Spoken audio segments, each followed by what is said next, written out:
Well, today I get the honor of speaking with master gardener, artist, and founder and creator of Hearts and Spades, Michelle Wu. Welcome to the More Than Your Age podcast. Thanks so much, Erica. So glad to be here. I'm glad to have you, Michelle. It's been a while since we've chatted face-to-face or in person, and I want to share with the listeners that you and I know each other through your brother, Weston, who just happens to be married to one of my best friends and I like to say my ultimate soul sister. And so I got to meet you through her, and we've, just through several conversations and then kind of knowing from Sara just about your life and like what you've done and kind of this big leap that you had to take. When I was thinking about guests for this podcast, I thought, oh, Michelle would be a great candidate for one of the guests just because of the big leap that you had to take when you were in such a high esteemed position at a very well-known company. And so we are going to get to all of that. I want to kind of start off with just kind of getting to see how you got there. So you studied graphic design and visual communications and entrepreneurship in college. How much did art and design play into your life growing up as a child, teenager, through when you decided to go to college? Yeah. Well, first, Erica, I have to say that you kind of took me back there to the first time that we met, which I think was like on the party bus. It was like a fur bus or some kind of fun name like that for Sara, my sister-in-law's bachelorette party. And so I had really high expectations for our conversation today, knowing what fun you bring to the table. So I'm really, really glad to be here. And with the boas. Oh, yeah. Yes. I should have brought some accessories onto, not that the listeners would be able to see, but it would just bring me lots of joy. So thank you for having me. And to answer your question, I would say that art and design have been a through line to the majority of my story. And so my mom is an artist, not by trade professionally throughout her whole life, but it's just, she actually is an artist currently, but built a career as a physical therapist for the first 43 years of her career. But art just had a place in our home because of her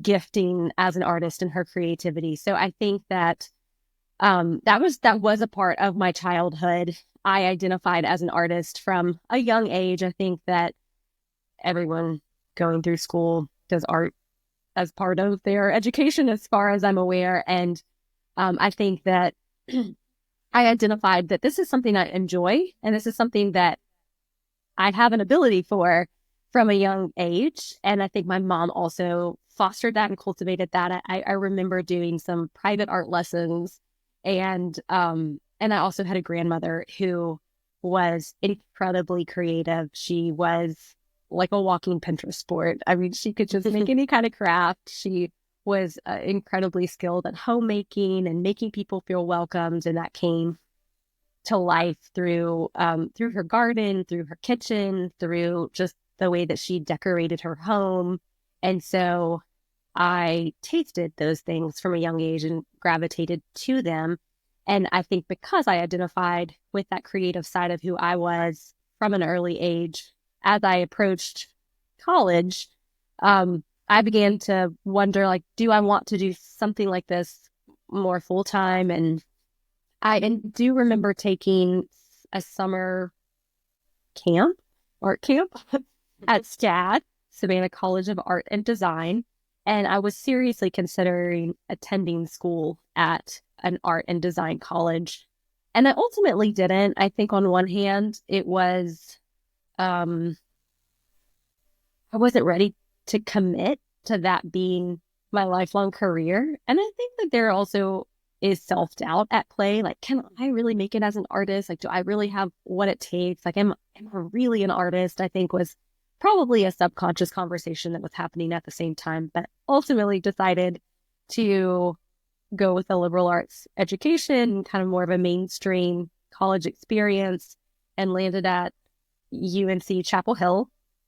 But ironically, I came full circle back around to studying design at a liberal arts college, which wasn't my original intention. But as I started narrowing down majors and really crossing the process I went through, is I just began crossing off the list everything that I knew wasn't for me: biology, chemistry, anything math and science related. And it was a pretty narrow field I was left with. And so my major was really within journalism, and within the field of journalism, my focus was visual communications, which ultimately was through graphic design. So I took the back way in, but landed there all the same.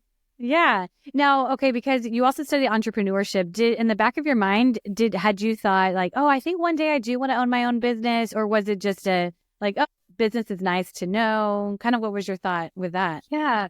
So entrepreneurship was something that I was always really curious about. Both of my parents owned their own businesses. As I mentioned, my mom was a physical therapist, but she owned her own home health practice, and my dad owned a painting company. So they were business owners. I don't know that that is technically the definition of an entrepreneur, but I had lived with two parents who had an incredible amount of flexibility through their work, were able to sort of write the script as to what they wanted to focus on and how they wanted, what time they wanted to dedicate to work versus family.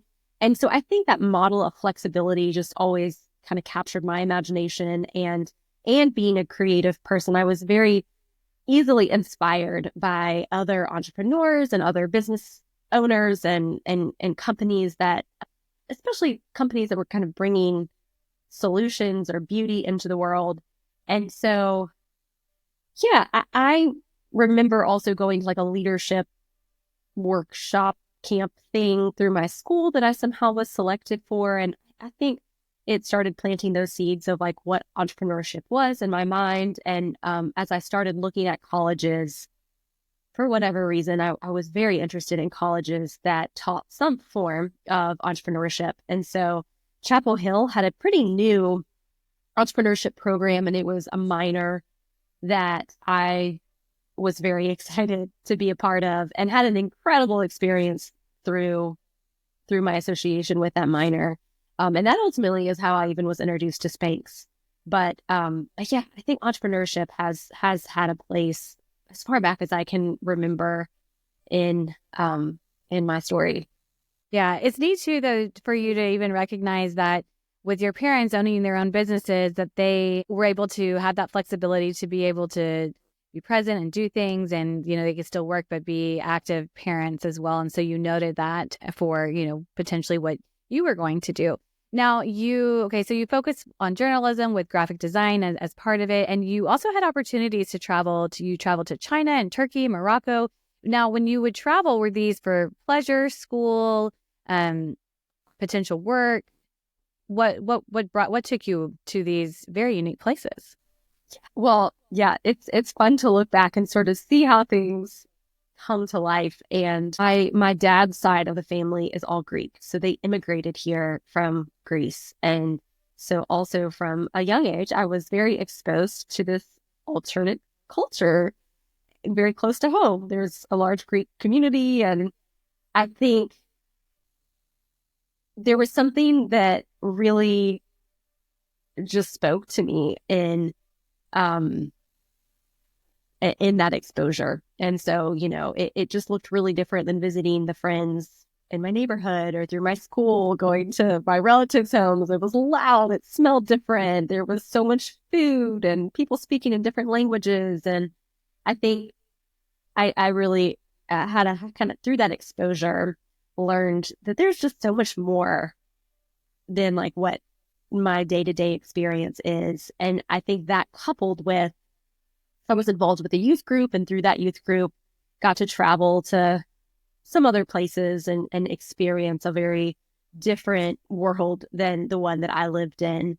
And so I think that really whet my appetite for travel and for just experiences and places that looked a lot different from home. So every opportunity that I had in college, I really had this desire to go and see the world and experience culture and meet people really different than myself. And that has been, I don't have that opportunity and privilege currently and right now where we are in our lives, but it's one of the experiences I like most treasure in my life. And so most of those opportunities, some travel was through like I've spent a couple summers in Greece just with my family visiting relatives, but a lot of that travel was really directed through like cultural immersion programs, through my college, trips with my church, and I did like an exchange program. And then after college, I ended up moving abroad and living in Amman, Jordan for about a year. Yeah, so I find that so fascinating that you obtained an internship in Amman, Jordan, and that is also not a common place where people search for to find an internship or a job. And so, what did you find? How did you find it? And then why? I mean, I guess you'd had all these, like you mentioned, you had all these experiences abroad and doing travel that was outside of what you would see other people do. So how did you come across this internship, and why specifically Amman, or maybe it was the company? Yeah, it's a great question. So after I'd had all these experiences, semester abroad, I went a summer abroad to Beijing. That was through the entrepreneurship minor, actually, and I was working an internship there for a summer. And then I spent a summer in Turkey. And so and a summer in Greece, after having these experiences, I was hungry for more. And so as I started to think through what post college was going to look like, I really hadn't a clue as what I wanted to do. And I had a really good friend of mine who had her sights set on moving abroad and studying Arabic. And Amman, Jordan is one of the best places to study Arabic. It's one of the most neutral dialects. And so for that reason, she decided that she was going to Amman. And I had studied Arabic through the cultural immersion program I'd done in Morocco. And so, and just again, had this appetite for travel. And I think a realization that like, this is the time of my life to do this. And I don't know what else I want to do. So why not go to Amman with you? And so I started looking for an internship or some form of work that could like sustain my time there. And I found an organization that places undergraduates and recent graduates in jobs abroad. And so I honed my search to the Middle East and specifically to Amman, Jordan. And through that organization was able to get this kind of extended internship position in Amman. And so I geared up to go and was planning to fly standby over to the Middle East. And my best friend, who was really the thrust of us choosing where to go, decided not to go at the last minute. And so I was really left with a choice. Do I go or do I stay? And it was not an easy decision, but ultimately I decided to go, and it was one of the best experiences of my life. I am so glad that you did not allow the decision of your friend, because she was the reason why you decided to go and look for internship opportunities there, and that, for whatever reason she didn't, and that you still said, no, I'm going to still go and do it. But like you said, it wasn't an easy decision. I can imagine you were probably just like, I'm not going to know anybody and it's going to be scary. So when you were there, did they place you in an apartment or kind of a hostel situation with other students doing the same thing? They did not. So you were, they gave you a job, but you were responsible for your housing, and they had someone pick you up from the airport and check in with you from time to time. But that was about it. And so that was in the deliberation of like, do I go or do I not? That was a big part of that conversation. And through a lot of prayer and ultimately getting connected to another young woman who was living there full time and had an apartment and needed a roommate, I felt like the pieces fell into place in order for me to feel like there was a real possibility for me to go and live there and feel, that level of comfort knowing that like I had a roommate, I had a place to stay. So if those pieces hadn't come together, then I probably wouldn't have gone, but did end up finding she was an American roommate living in Jordan, and she was there studying language, and we had lots in common, and through her, I was able to connect to a community of expats that lived there, and then through my work in a Jordanian company, then I was connected to tons of locals. So I kind of got the best of both worlds. Yeah, that's so neat. So when you were working for the company, were you speaking Arabic, or was there a hybrid of languages there? Unfortunately, I really only spoke English. Largely, I had studied Arabic and I was excited to, put my skills to use and really improve my language skills, but everybody else wanted to improve their English skills. And so it was like you would sit in a taxi and immediately it was just like I was like a walking target. They just knew that I was American. And I was always a little intrigued by that because I am half Greek and I have, olive skin and dark hair and dark eyes. And I was just always like, well, but what? Like, American, like I could at least be from another European country. And they were all like, we know. So I'm not a very stealth operation, but yeah. That's funny. So when you had intended to go there, did you go knowing you would be there a year, or when you were there, it was, okay, I think I'll just, after some time it was, no, I think a year is good. Yeah, it was a set period of time that the internship was for. And it wasn't a full year, but it was sort of like a school year, roughly. So I went in knowing that this stint of time, I'll have this job. And I got to travel a lot throughout that period of time. And at the end of it, there may have been an opportunity to like renew my internship or to stay, but I don't really remember in my mind that even being an option. I sort of knew at the end of that period of time, it was time for me to kind of return back home and find a job. What a neat opportunity. I mean, just thinking about the culture experience you got, the people you got to meet, the growth, personal growth that you had with that I'm sure still plays a factor in just things that you do and how you live your life right now. And so you return back to the States and you obtain a job with Spanx, which I would assume is not an easy job to acquire, but you were able to get this job. How did you hear about the job? And it was a position as a copywriter, which is different from graphic designer, but I guess it's in the realm of journalism. So just tell me kind of how this came into place. Yeah. So I returned home from Jordan and really, I really didn't know what was next. I knew finding a job was next on my agenda, but I really didn't know where to start. And I think I felt very underprepared for job searching. And it was really a time where I felt really discouraged because, I had sort of taken this year. Most people take their gap year before college, but I had kind of taken it after college. And I kind of returned to everyone else had been living life as normal, but I'd been off having this amazing experience and then kind of jumped back in. And it was kind of college time when I left. And now it was young adult time and everyone had moved on in their lives. And my friends were married or they had moved to different cities and they were advancing in their careers. And I just had this feeling of being left behind and kind of aimless. Like I just didn't know what was next. And up until that point, everything had kind of fallen into place and the path was pretty clear. And now it felt like it had opened up into this expanse and I didn't know where to go. And so I made a list of companies that I was interested in or drawn to for whatever reason. And Spanx was on that list.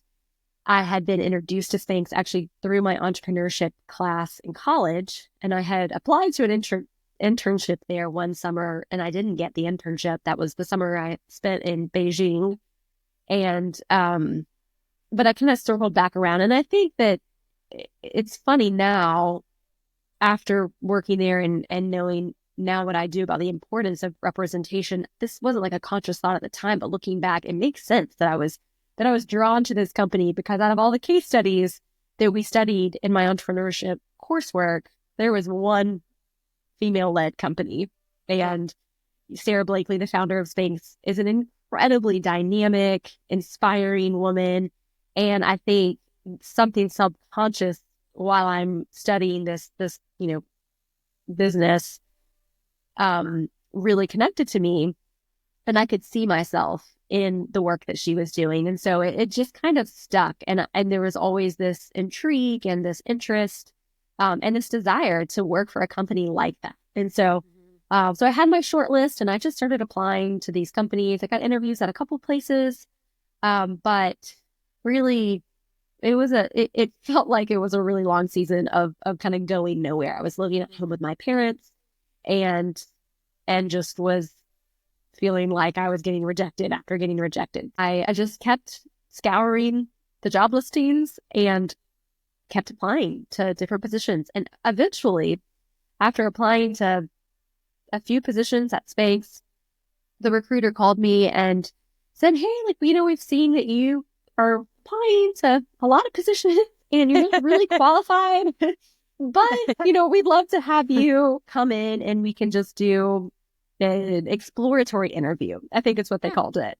And so I was living in Wilmington, North Carolina. Spanx is in Atlanta, Georgia. So I was thrilled. I packed, my car and drove to Atlanta and had this meeting, which I don't think they actually remembered was happening. The person I was supposed to be interviewing with was a little caught off guard, but I met with several people while I was there.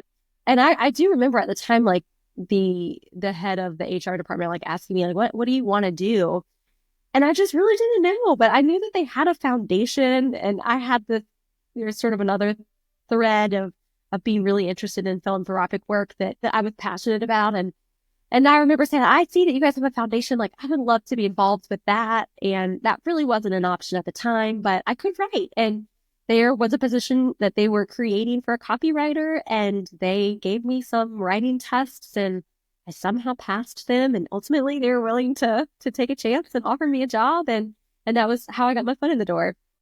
Wow, that's really, really cool. I love that you had applied multiple times and and then they reached out and they said, "Okay, we see that you've applied for a lot of these jobs. Why don't you come in?" I think that's just, to your point earlier, just says a lot about the company and what they value, that the fact that they would bring you in and do an exploratory interview. I don't know if that's common. I mean, my background's education, so it seems it just seems very unique. But maybe is common. I really honestly have no idea. And so I just love that was a way, and then you were able to pass those writing tests because you also applied. And I just want people to understand too and realize, like, you had applied as an internship and then as an intern, and you didn't get that. And then you applied multiple times, and then finally you got the yes. And so it's like a persistence thing of just keep trying, and maybe it'll work out for somebody, and maybe that's a shut door to go a different direction. But just the fact that you were still persistent with a company that you valued and admired, and obviously were able to have a great career growth in it. And so you quickly made your way through the company. So you were the copywriter, then you were a brand coordinator, a brand manager, then the executive director of the Spanx by Sara Blakely Foundation, which is and I don't know what, like I just said, I don't know what it was like as far as the culture there, but it seems like you were fairly young to attain such a high position with the company. How were you able to achieve like that role specifically and just kind of work your way up? Yeah. I think there's just a lot of factors at play. And I think that is always the case, right? Like, I think it's easy to say, "Oh, I attribute to this or that." But I think that, on one hand, the company was willing from the very beginning to open up this door and take a bet on me when I probably wasn't the most qualified position and I didn't study copywriting, and just having an opportunity open up. I think I had the willingness to step into that position, and then, and I have a hard work ethic. I think that is certainly a piece of it, but I cannot attribute my path at Spanx to really myself. I think that there was a lot of people and a lot of forces and a lot of just being in the right time at the right place involved. And I think, like you said before, there was an element of persistence and all of that too. And then as a Christian who believes in a God that has a plan over all things, I think that, that was at work in ways that I didn't even know. And, but I do think that, so for example, I got that job as a copywriter, which, as the brand team was forming and developing, and Spanx experienced pretty rapid growth around the time that I started. I was probably like just after I started, right around the time that they were just blowing up in the media and the brand was just exploding. It was a really exciting time to be there. And so the department was growing, and I sort of just got in at this great time where That growth happened very naturally. I had great rapport with my coworkers. I had some great bosses. And then, things happen. Like the woman who got pregnant with twins and went out on maternity leave and never came back. And while she was gone, I took over a philanthropic program that she was running called Leg Up. And it was basically a brand initiative to give other female entrepreneurs a leg up, to give them exposure and support for their businesses. So I got to take that over. This was something that I was passionate about, but wasn't part of my job description. And then when she didn't come back, that became like really a part of my job description. And that like really just started to lay the groundwork for my involvement in the foundation when the time and place were right for the foundation to become more of a company-wide focus. So it had been a thing from the beginning, but as the brand was small and growing, it was run by like a rotating board of employees, not like a full-time position. And a handful of years into my time at Spanx, Spanx brought an outside consultant in to help relaunch the foundation. And as part of that work, because I had been so closely tied both to the philanthropic work of the brand and as a writer, I had been working very closely with the Spanx founder and just knew a lot of her story, a lot of her content. I was very familiar with writing and just all things content. I kind of became this person that was pulled on to that project of relaunching the foundation because so much of the work that was being done was around developing a curriculum focusing on creating an entrepreneurial mindset in teens. And so it involved a lot of writing, a lot of transferring Sara Blakely, the founder of Spanx, her experiences and thoughts and her own mindset into this curriculum. And so I kind of became the sidekick of the executive director of the foundation at the time. She was brought in and kind of was charged to relaunch the foundation, and she pulled me into that work. And not only did she pull me into that work, but she gave me the opportunity to be a part of that work, which was a huge privilege and an honor and something that I was passionate about. And so I kind of lived in two worlds for a while, like one foot in the brand marketing side, one foot on the philanthropic side. And obviously those worlds kissed and there was overlap, but ultimately came to a place where I couldn't keep doing both. And she became just such a champion in my career. I mean, she was more than a boss. She was a mentor. She was a champion. I mean, she was investing in me. And ultimately, she ended up leaving the company on excellent terms. She's still on just very connected to the work that Sara is doing, but she left to launch her own business and a very successful beverage company. And as she did, she had kind of been preparing me to step into her shoes. And so again, there is this, there was something happening that was bigger than me. And I was so grateful to be in the right place at the right time and with the right people around me who were willing to take a bet on me and invest in me. Yeah, that's really neat. I love that. And I think too, it's really cool that your mentor, the executive director at that time, that she stepped aside, leaving on good terms to start her own business, that entrepreneur spirit, as she was working with this philanthropic side of the company, which is helping other women who are entrepreneurs. And so getting that information, and then you step into that role, and then eventually you also leave to do something that is passionate for you and entrepreneur minded as well.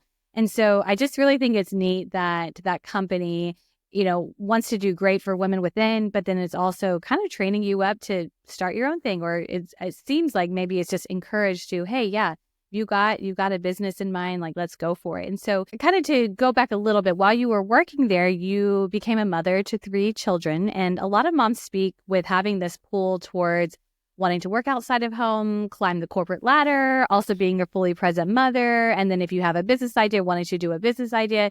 So was navigating having a successful career and motherhood ever really difficult for you? Absolutely. Yeah. I had my first kid, who's my son, Watson. at the same time that I got promoted into this role as executive director of the foundation. So it was like navigating these like two like huge responsibilities. And this was at a company that was very, flexible, especially for that day and time. And that has a very heavy presence of not just women, but moms working there. So there certainly was like a healthy level of understanding and empathy for mothers working at that company, but it was a lot to manage. And because my mentor, boss, coach, champion had just left, she had been just so instrumental in my journey that I was also kind of processing not having her at my side and having to step into this role of leading. And so yeah, it was challenging. And I think my personality is prone to being consumed by work. I regrettably often choose like the task over the person. And this was a time of my life I really didn't want to do that. And so I think that there was this ongoing internal struggle in trying to do all the things well. And I think ultimately that led to burnout. I was kind of burning the candle on both ends. I felt grateful for this position that I'd been hired into or hired up for. And at the same time, I kind of felt like it was made clear to me the company had kind of taken a bet on me and that I was young and I was not fully experienced at a role like this. And so I kind of felt like I had something to prove, like whether that was just, in my head or external, regardless, I really wanted to do the job well. And so, but I also had a wonderful maternity leave and had fully checked out and was so present at home and had even taken time off social media. And I just felt so fully alive. And so returning back and trying to find that, like, how do I remain present and passionate at work and juggle all the balls? And I mean, I definitely think like I had to look at my commitments as a whole, and everything else pretty much had to go. Like it was just those two categories. I just lost my train of thought. What was I going to say? What I was going to say, but at the same time, I did have this like this creative drive that wasn't being met in the way that I think I needed it to be. And so, and I have a million ideas and passion for, this growing passion at the time. I think we'll probably get there in a minute, but for flowers and through sharing beauty with others. And so kind of started also exploring this like side hustle at the same time and was, I can go more into detail here in a minute, but essentially through working, trying to juggle all the balls, be a really good mom, be an excellent employee and explore and honor this creative side of me. Like I burnt out and I, like really had to kind of come back to the drawing board and, relearn like how to hold all of those things and what it looks like to not be consumed by them. Yeah. Yeah. That makes a lot of sense. Well, you kind of touched a little bit. You said there's this creative side of you that you were, wanting to pull out. You kind of started this little side hustle, and to kind of go back to just for the listeners as well, you had your grandmother got ill back, I think it was 2015, right? Mm-hmm. Okay. Yes. And so you had this dream of starting the seasonal flower delivery, and that eventually blossomed to this new hobby of gardening and finding, in your words, a needed sanctuary amidst a constant stream of demands and distractions. So kind of walk us through, you kind of were touching base a little bit of that, of just how this flower delivery service dream transformed into the creation of Hearts and Spades. Yeah. So my grandmother got sick and passed away in 2015. And as I mentioned earlier, she was this just force of creativity and beauty and just had ways of bringing beauty and hospitality to meet people in her home and in her life.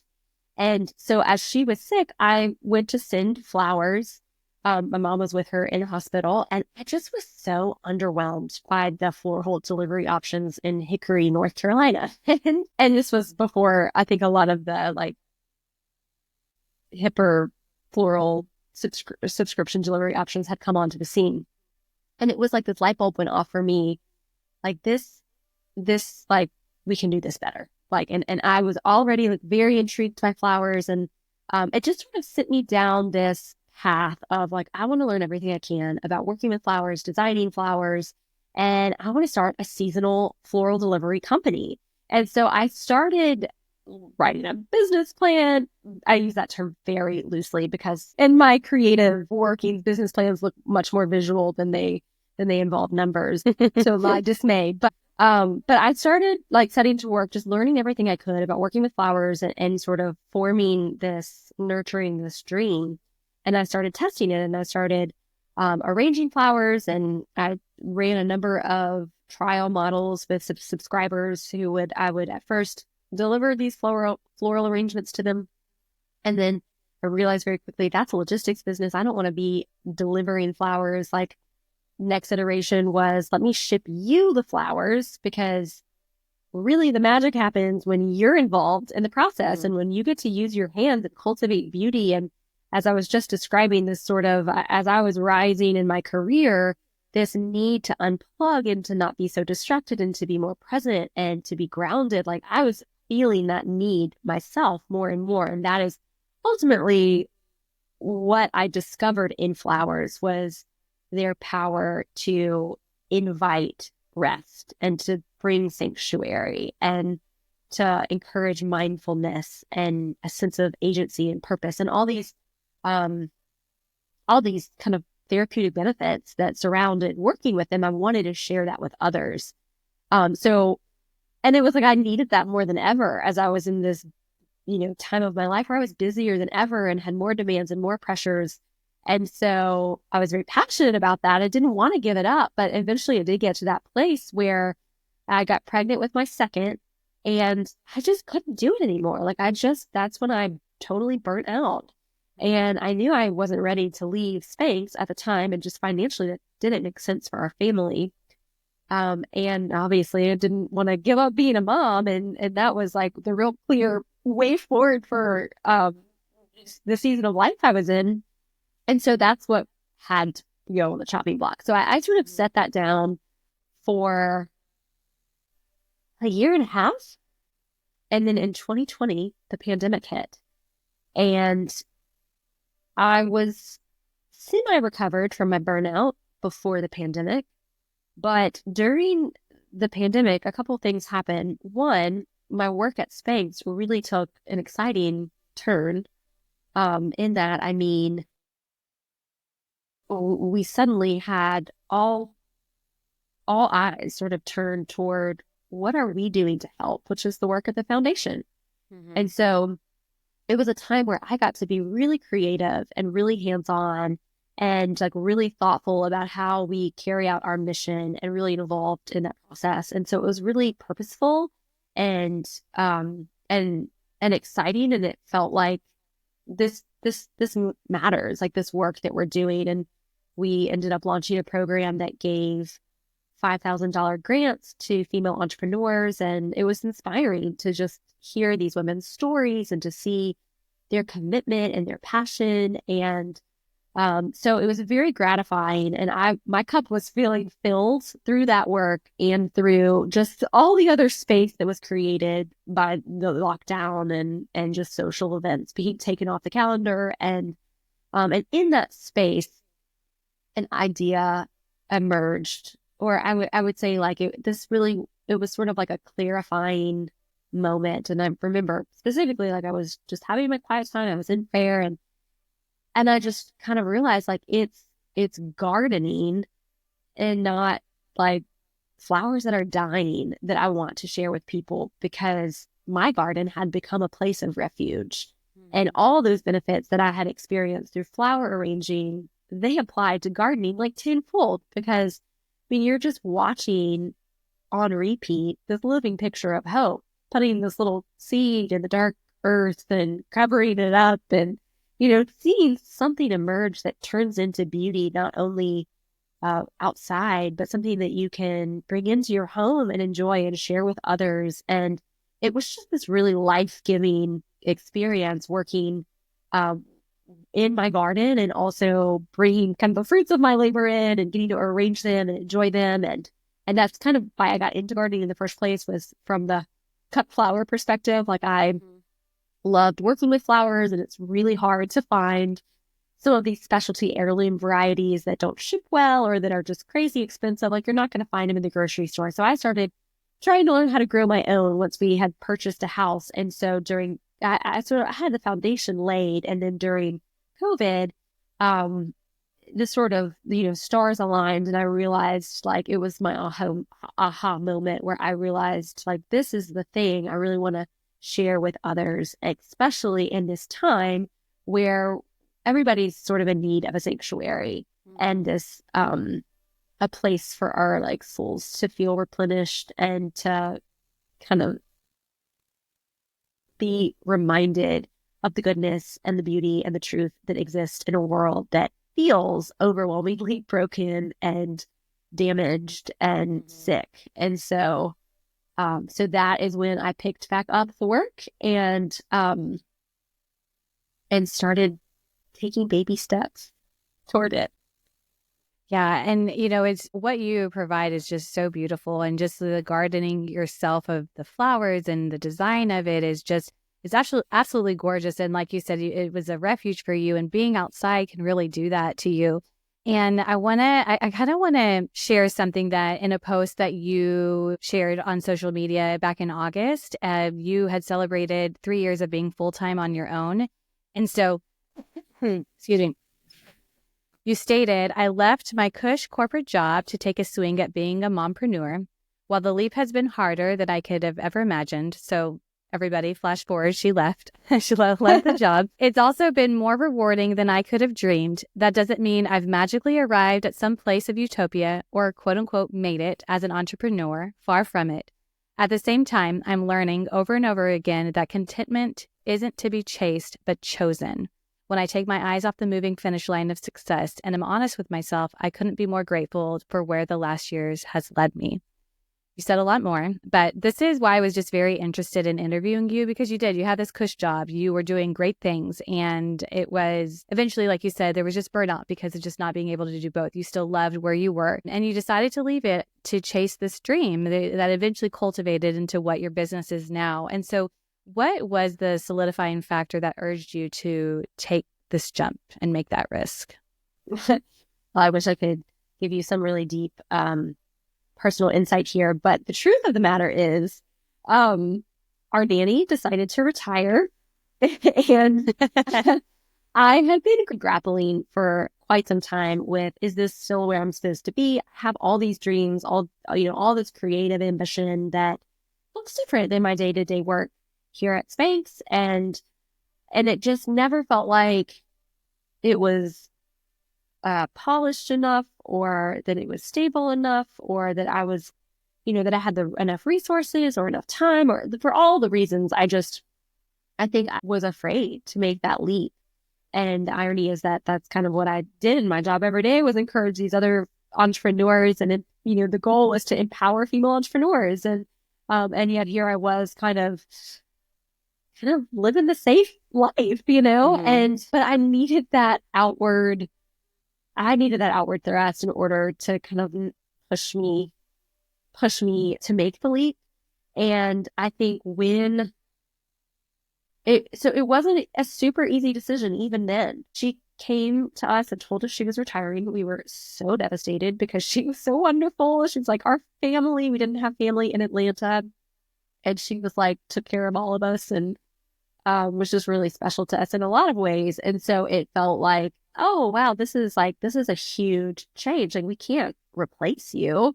And it was still during COVID. This was in 2021. And actually, she told me the week before I was going back to work from my third maternity leave. And so I had just had 3 kids. Oh, gosh. And was preparing just to kind of resume work as normal. And, there was there was craziness there, but there was, sort of a known craziness to how our lives operated at the time.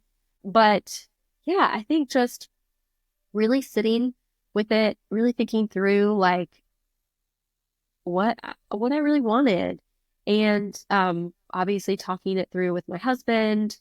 The numbers still really didn't make sense for me to at Hearts and Spade. I had started at that time, but it was a very fledgling side hustle that, wasn't gonna provide for our family, and I wasn't gonna have childcare anymore either. Was the big kicker.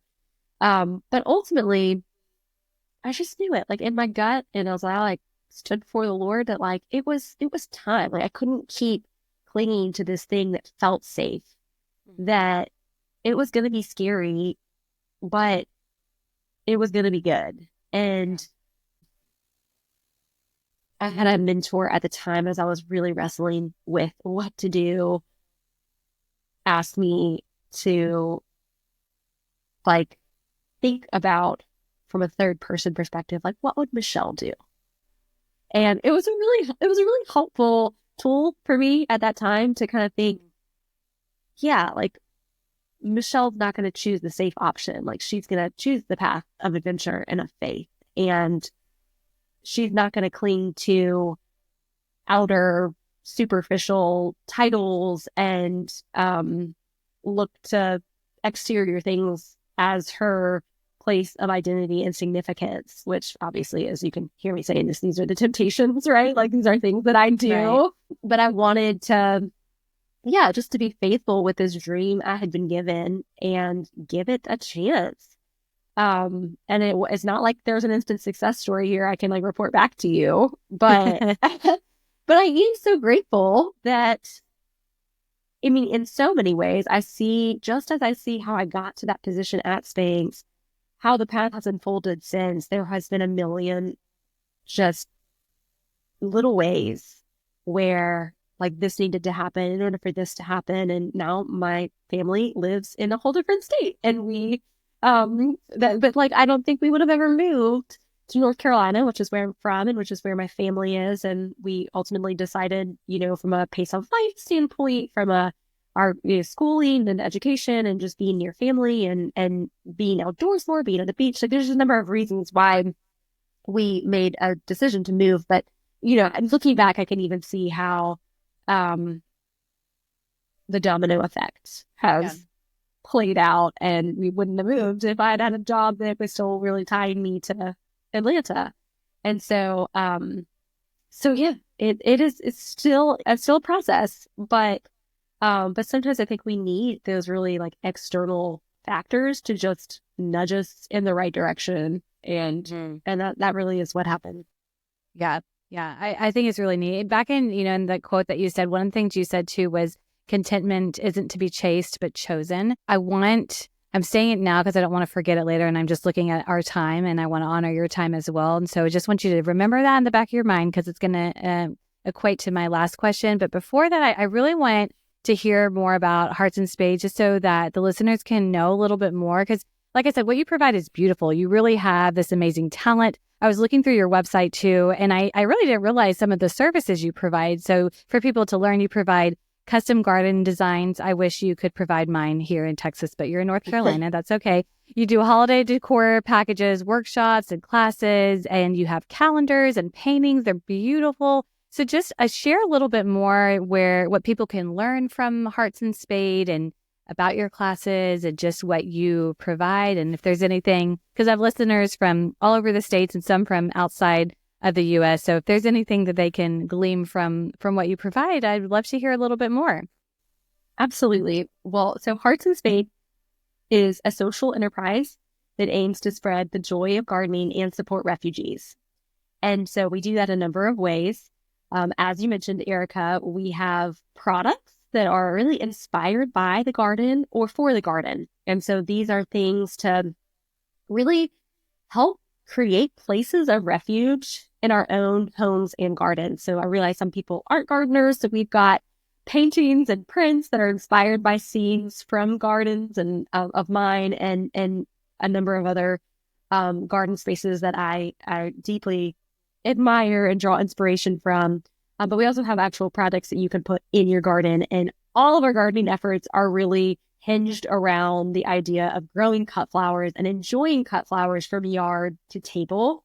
And so I know florals has really taken a main stage in social media, and people are very into the idea of like DIY floral arranging, and as I spoke to earlier, there's just so many benefits to having flowers in your home, to working with flowers, to enjoying their beauty, to celebrating that beauty, to sharing it with others. And so we want to empower home gardeners, or even if you have a pot on your balcony, like there's so many ways to experience the joy that growing flowers can bring and sharing that with others. So we have bulbs and tubers and corms and a number of basically like garden products that you can actually grow at home, and we'll give you all the instructions and all the education on what you need to do that.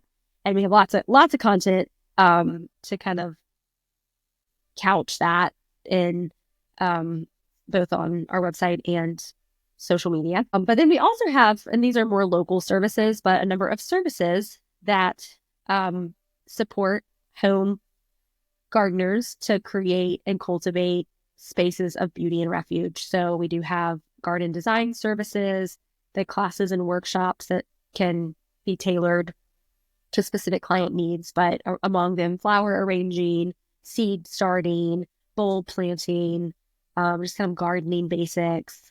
And so yeah, kind of. And then the other part that I mentioned is it is all in an effort to create a sustainable business platform that can employ refugees, especially as we are building a client base here in North Carolina and designing people's gardens and servicing those gardens. The idea is that we'll be able to offer meaningful employment opportunities, and are trying to do that now as best we can with even just from we're still a very small operation, but you mentioned the calendars, and we do have this is really the product that launched it all. So when I, back in 2020, had this idea like, oh, this is the thing. It's not shipping people cut flowers. It's teaching people how to fish. It's giving them the seeds and the content and the education that they need to grow their own flowers. But I wasn't ready to quite do that yet. And it wasn't the right timing because I had sort of missed the spring window. So I said, I can create a calendar that I paint, this creative part of me, right? Like I love to paint, but I often don't have the motivation or the focus enough to like do it as much as I want. But I decided to paint 12 seasonal paintings that corresponded with each month in the calendar, and then include a little gardening tip at the bottom of each calendar page that corresponds with what to do in the garden that month. And then the whole thing was designed as a desk calendar to sit in a little calendar base that was designed and created by a local Afghan refugee who has a wood carving business. And so we were able to employ him to make the stands, and 10% of profits from the calendar go toward initiatives to support refugees, like flower arranging classes and community garden spaces. And so that is one exciting initiative that is currently in the works, is really creating this community gardening space for refugees here in Wilmington, North Carolina. But through and through, that is really the heartbeat of what I want Hearts and Spades to be. And am hopeful that as it continues to grow, Lord willing, that we'll have more and more opportunity to carry out that mission.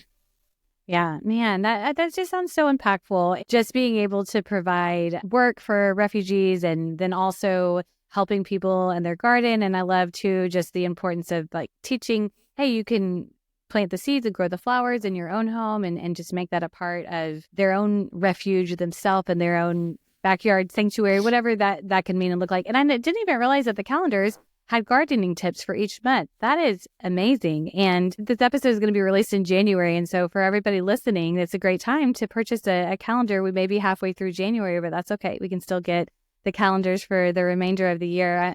I think that's fantastic. Well, Michelle, I have my last question, and I want to tie it into that contentment question that I mentioned earlier.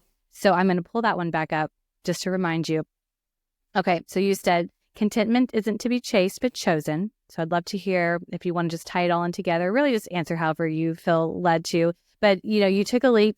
You left that highly esteemed position. The nanny let quit. And so then it just kind of made it work for you to do something that you're passionate about. And it's scared. I know it's hugely rewarding. And women need to hear that encouragement, even though that something is hard and scary, that they can do it. And so if you could encourage one woman who feels blocked or limited to pursue a dream or a goal based on her age or just a life circumstance, what would you tell her? Yes. Yeah. I mean, I think coming back to the contentment piece of it, I think our life is constantly like we're chasing after things. And Yeah. if we're really honest with ourselves, cognitively, we might not realize that, but like we're really honest with ourselves, it's like we can all fill in the blank. Like, what is that thing that if we just had that, like it would make us like content or fulfilled or secure, or it would give us a sense of significance or whatever that thing is.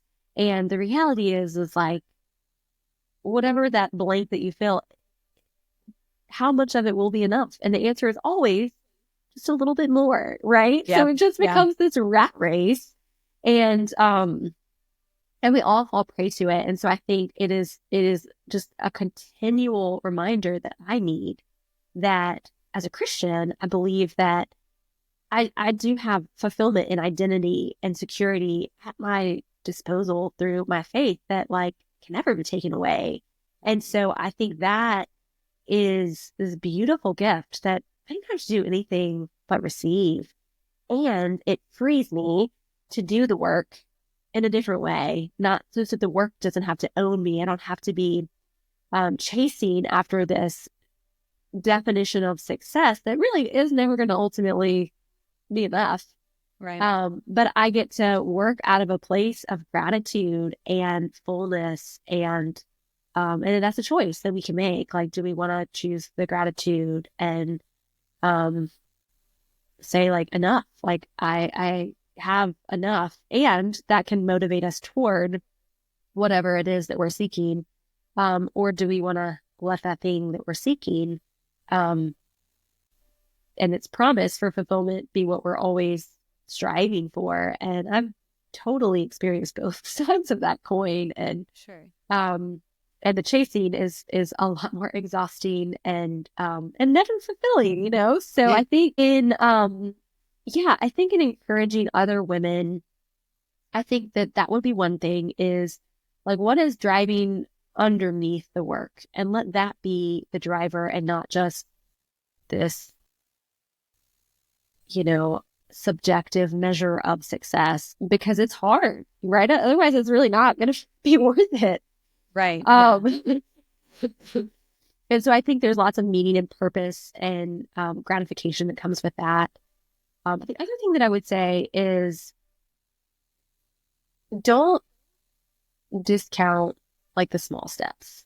I think that often we hear stories of success and of entrepreneurship where I don't think it usually is, but I think it can appear that it is this overnight success or this just, but I think that chipping away at something like one step at a time is more often the way that people arrive at their goals and arrive at the finish line. And so don't discount like the little work, just that it adds up over time. And I think just doing your best to embrace the season that you're in. And just like as we were looking at my own journey and how, whether it was the unique opportunity to have this informal interview, or the boss who, really invested in me and then she stepped away, or receiving the leg up program from the woman who went on maternity leave, or our nanny retiring, like, I think that we do have responsibility to do with excellence the things set before us. And it's not bad to go after goals or to want them, but also to recognize there are forces at play outside of us. There are pandemics that hit, right?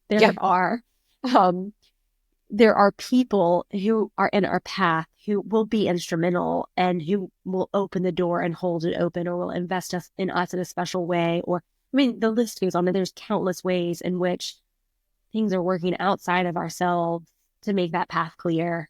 And so it's not all sitting on our shoulders. And I think when we can receive that and acknowledge that, it brings freedom to just kind of keep taking that one step at a time. And I just like to think of this picture of like holding open hands that are like ready to like surrender and ready to receive whatever's next. And that posture of approaching life has just brought so much more freedom and contentment in my own life than like the burnout and striving that I've also experienced.